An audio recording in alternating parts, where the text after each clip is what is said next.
नमस्कार दोस्तों, smart financially के इस ब्रांड न्यू वीडियो में आप सभी का स्वागत है।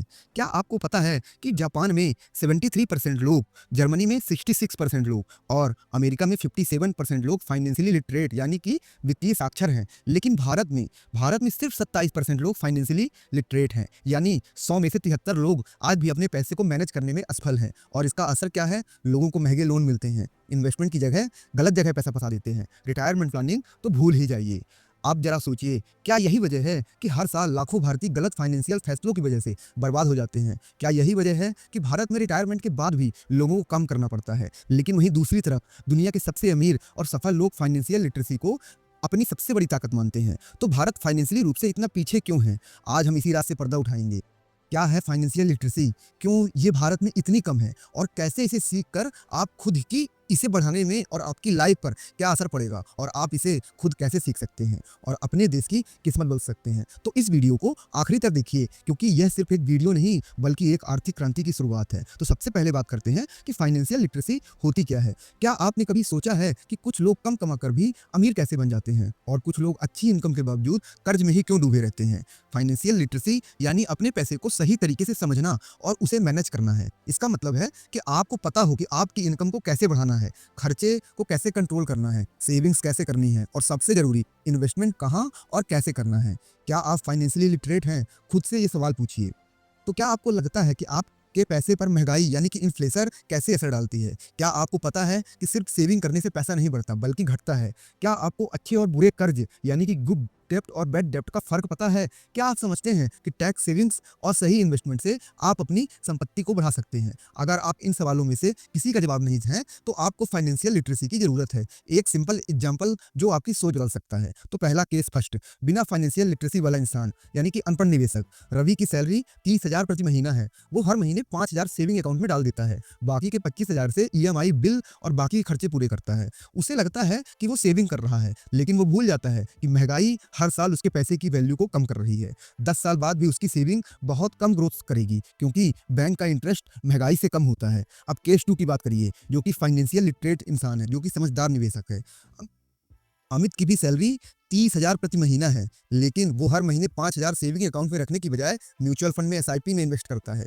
5,000 अलग से एनपीएस और टर्म इंश्योरेंस में डालता है ताकि रिटायरमेंट और रिस्क कवरेज रहे। बाकी 20,000 से ईएमआई और खर्चे मैनेज करता है। अब 10 साल बाद अमित की सेविंग्स 12 से 15 लाख हो सकती हैं, जबकि उस रवि की सेविंग्स बहुत ही कम रह जाती हैं। अमित की सेविंग्स क्यों जितनी ज़्यादा बढ़ी? क्योंकि उसका पैसा महंगाई से ज़्यादा तेज से ग्रोथ कर रहा था। अब सोचिए, रवि और अमित दोनों की इनकम एक थी, लेकिन जिसने फाइनेंशियली नॉलेज को अपनाया वही असल में अमीर बनने की ओर बढ़ा। अब फाइनेंशियल लिटरेसी क्यों जरूरी है? बिना इसके लोग गलत जगह इन्वेस्ट करते हैं, गलत कर्ज लेते हैं, महंगे लोन में फंस जाते हैं और भविष्य में आर्थिक परेशानी झेलते हैं। और इसके साथ आप सही इन्वेस्टमेंट करके पैसा बढ़ा सकते हैं, अपनी जिंदगी में आर्थिक आज़ादी ला सकते हैं और एक बेहतर फ्यूचर बना सकते हैं। अब सवाल ये है, क्या आप चाहते हैं कि आपकी मेहनत की कमाई सही जगह लगे? क्या आप भी पैसों की समझ को बढ़ाकर अपनी फाइनेंशियल स्थिति सुधारना चाहते हैं? क्या आप भी चाहते हैं कि आपका पैसा सिर्फ बैंक में पड़े पड़े ना घटे बल्कि तेजी से बढ़े? अगर हाँ, तो अब वक्त आ गया है कि फाइनेंशियली लिटरेसी सीखने का। इस वीडियो के अगले पार्ट में हम जानेंगे कि फाइनेंशियल भारत में लिटरेसी कितनी है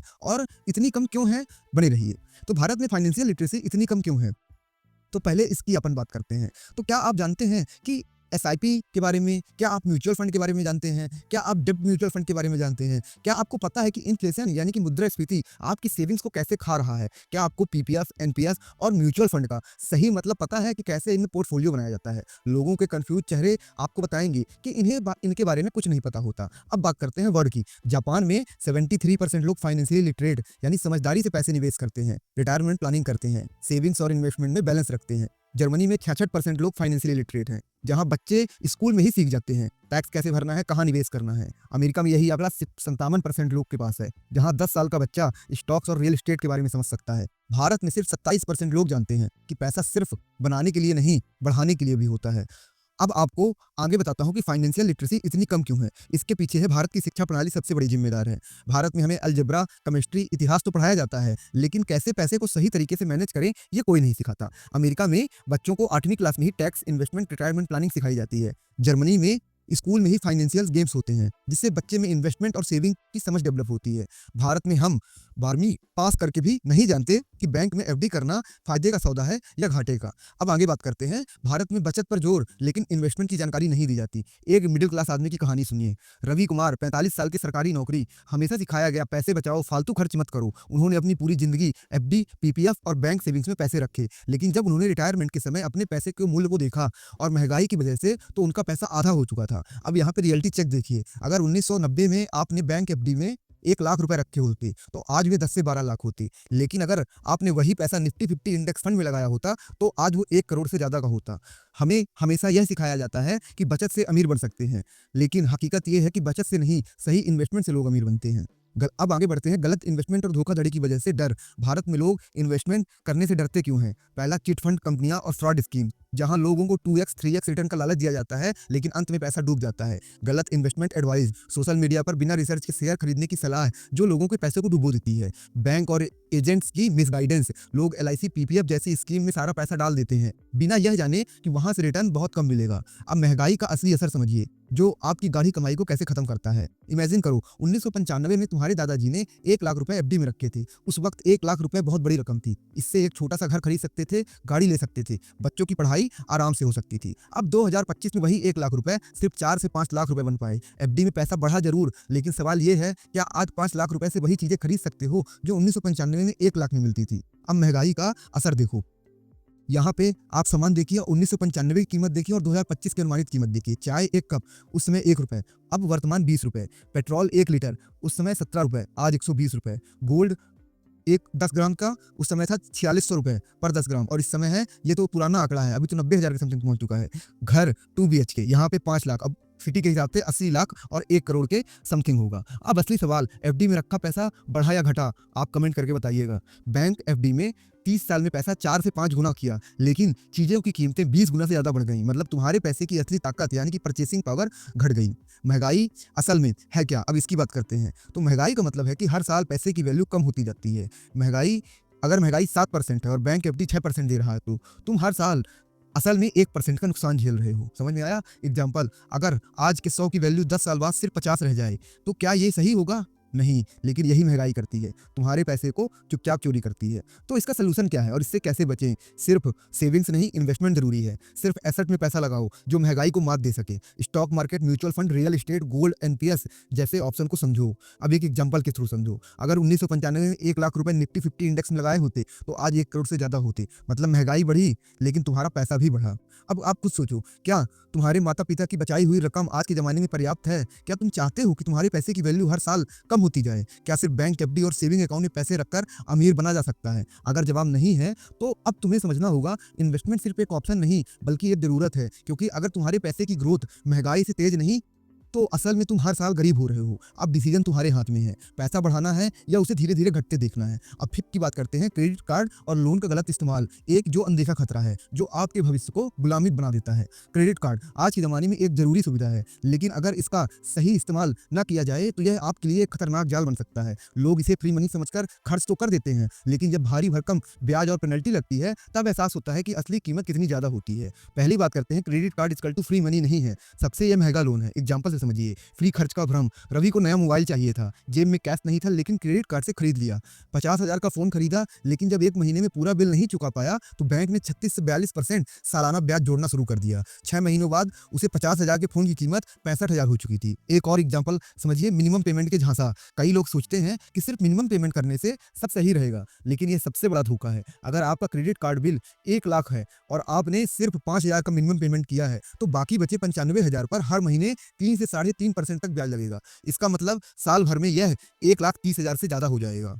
अब सेकंड की बात करते हैं, लोन जरूरत के लिए या जाल में फंसने के लिए। इसे भी आप एग्जांपल से समझिए। आसान लोन लेकिन मुश्किल जिंदगी। सोचिए, बैंक तुरंत 10 लाख का पर्सनल लोन मिल जाए, आपको लगेगा कि पैसा हाथ में आते ही जिंदगी आसान हो गई। लेकिन क्या आप जानते हैं कि 12 से 15% ब्याज दर के साथ 5 साल में आपको बैंक को 17 से 18 लाख तक चुकाने होंगे। एक और एग्जाम्पल से समझिए, घर खरीदना वर्सेज लोन का प्रेशर। अगर कोई 50 लाख का घर लोन पर खरीदता है और 20 साल के लिए 8% ब्याज पर लोन लेता है, तो कुल भुगतान 1 करोड़ से भी ज्यादा हो जाता है। मतलब आपने बैंक को दोगुना पैसा लौटा दिया। अब आपको यहाँ पे समझ में आया होगा कुछ। फिर अब थर्ड की बात करते हैं, अमेरिका बनाम भारत, लोन कल्चर का फर्क क्या है दोनों देशों में। तो पहले यहाँ से एग्जांपल देखते हैं कि अमेरिका में क्रेडिट स्कोर वर्सेस भारत में कर्ज पर निर्भरता।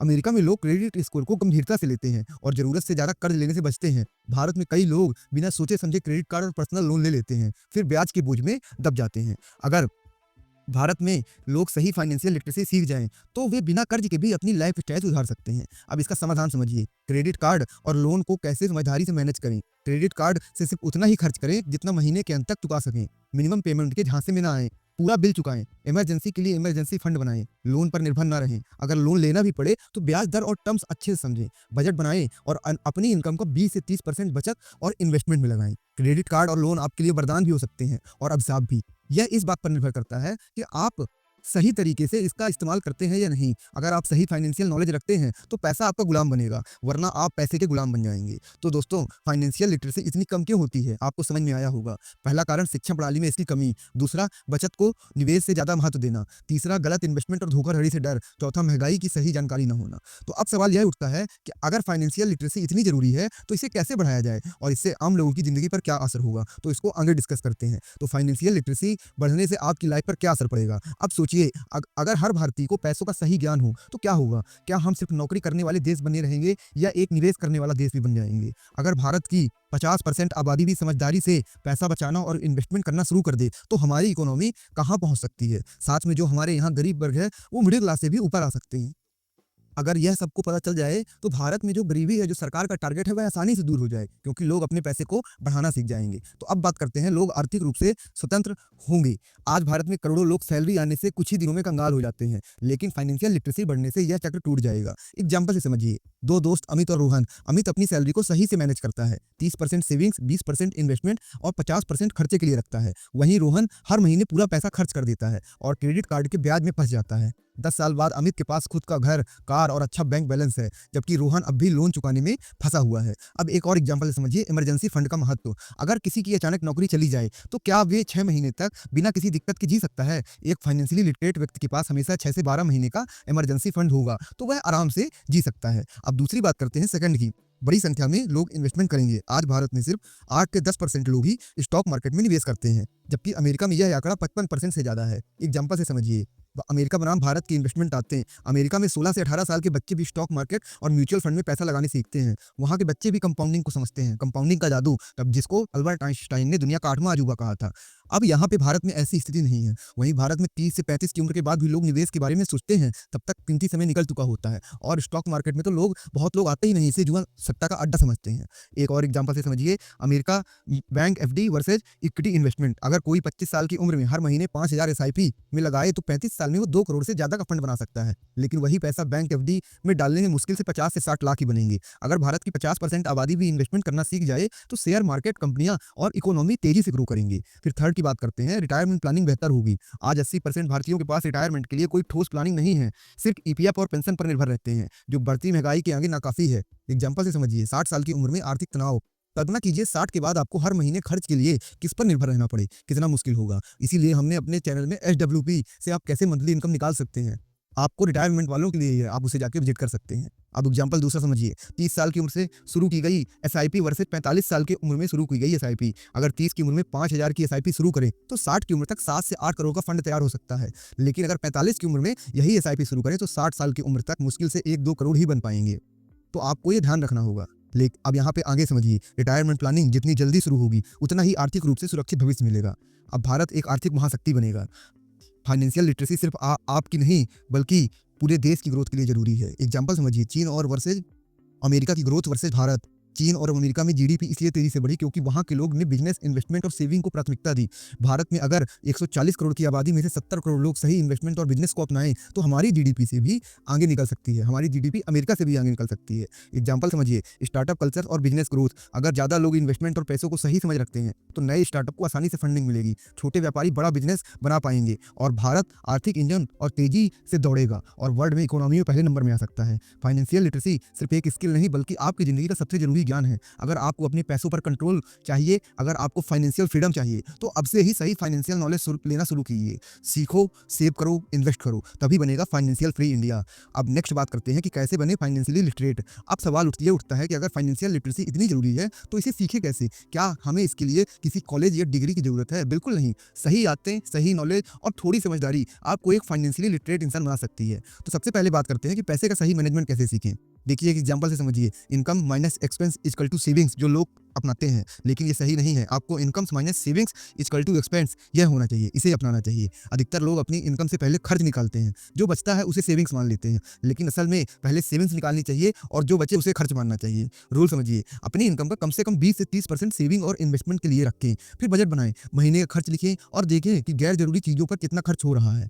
फिर दूसरा, सेविंग और इन्वेस्टमेंट का फर्क समझिए। एग्जाम्पल समझिए, सेविंग वर्सेज इन्वेस्टमेंट। बैंक में पैसा रखना और उसे ग्रो करना अलग अलग चीजें हैं, दोनों अलग अलग चीजें हैं। रवि और अमित दोनों के पास 10 लाख थे। रवि ने उसे बैंक एफडी में डाल दिया, अमित ने उसे म्यूचुअल फंड्स और शेयर बाजार में लगाया। 10 साल बाद रवि के पैसे सिर्फ 15 लाख बने, लेकिन अमित के पैसे 40 से 50 लाख तक पहुंच गए। यहाँ पे आपको डिफरेंस समझ में आया होगा। आपको इमरजेंसी फंड अलग हमेशा रखना है, जो कि 3 से 6 महीने के बराबर हो। बाकी पैसे को stock market, mutual fund, gold, NPS जैसे एसेट्स में लगाएं। इन्फ्लेशन, महंगाई से बचने के लिए पैसे की सिर्फ सेविंग्स में मत रखें, उसे ग्रो भी करें।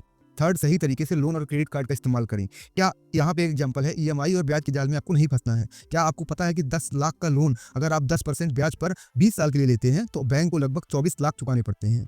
क्रेडिट कार्ड से सिर्फ उतना ही खर्च करें जितना महीने के अंत तक चुका सकें। बिना जरूरत के पर्सनल लोन या कर्ज लेने से बचें। ईएमआई का बोझ अपनी इनकम का 40% से ज़्यादा ना होने दें। अब फोर्थ है, टैक्स सेविंग्स और रिटायरमेंट प्लानिंग कैसे करें।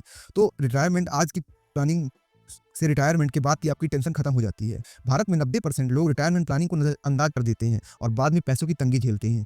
पीपीएफ, एनपीएस, ईडब्ल्यूएस जैसी स्कीम से टैक्स बचाएं और लॉन्ग टर्म ग्रोथ करें। ईपीएफ, एसआईपी के जरिए धीरे धीरे अपने रिटायरमेंट के लिए पैसा जोड़ें। अच्छी हेल्थ और लाइफ इंश्योरेंस पॉलिसी लें ताकि भविष्य में कोई आपको संकट ना आए।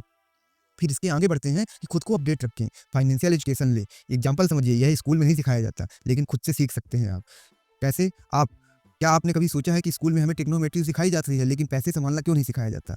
फाइनेंशियल एजुकेशन के लिए आप बुक्स पढ़ें। Rich dad poor dad, the psychology of money. अच्छे फाइनेंस यूट्यूब चैनल सीखें, जैसे स्मार्ट फाइनेंशियली और ब्लॉग्स को फॉलो करें। बाजार की खबरों और निवेश से जुड़े अपडेट्स पर नजर रखें, तभी आप बाजार में से पैसे भी कमा पाएंगे। फाइनेंशियल लिटरेसी कोई जादू नहीं है दोस्तों, ये बस सही नॉलेज और सही आदतों का खेल है। अगर आप आज से ही अपने पैसे को समझदारी मैनेज करना शुरू करेंगे तो आने वाले 10 से 20 सालों में आपकी आर्थिक स्थिति दूसरों से कहीं बेहतर होगी। याद रखें, पैसा कमाना आसान है, लेकिन उसे सही तरीके से बढ़ाना और संभालना एक कला है, और जो इस कला को सीख गया वही असली अमीर बनेगा। अब आप सोचिए, आज से 10 साल बाद आप खुद को किस स्थिति में देखना चाहते हैं? पैसों की तंगी में जूझते हुए, कर्ज में डूबे हुए, या फिर एक आर्थिक रूप से स्वतंत्र खुशहाल जिंदगी जीते हुए? फर्क बस एक चीज से पड़ेगा, आज आप कितना सीखते हैं और क्या कदम उठाते हैं। अगर आप फाइनेंशियली लिटरेट बन गए हैं तो आपके पैसे सिर्फ सेव नहीं होंगे बल्कि बढ़ेंगे। आप अपने परिवार को एक सुरक्षित भविष्य दे पाएंगे। आप रिटायरमेंट के बाद भी आर्थिक रूप से आजाद रहेंगे। आप भारत की इकोनॉमी को भी मजबूत बनाने में योगदान देंगे। आज से, अभी से अपने पैसों को समझना और उन्हें सही जगह इन्वेस्टमेंट करना शुरू करें, क्योंकि अगर आज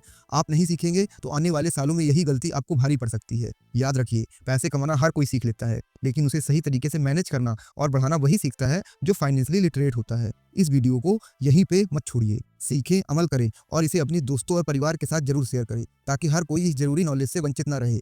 आपका कीमती समय देने के लिए धन्यवाद। अपने फाइनेंस को स्मार्टली मैनेज करें और लाइफ को बेहतर बनाएं। मिलते हैं अगले वीडियो में, और याद रखिएगा दोस्तों, जीवन में सही सलाह या तो आपका हितैषी देगा या तो स्मार्ट फाइनेंशियली चैनल। तो हमसे जुड़ जाएं। धन्यवाद दोस्तों।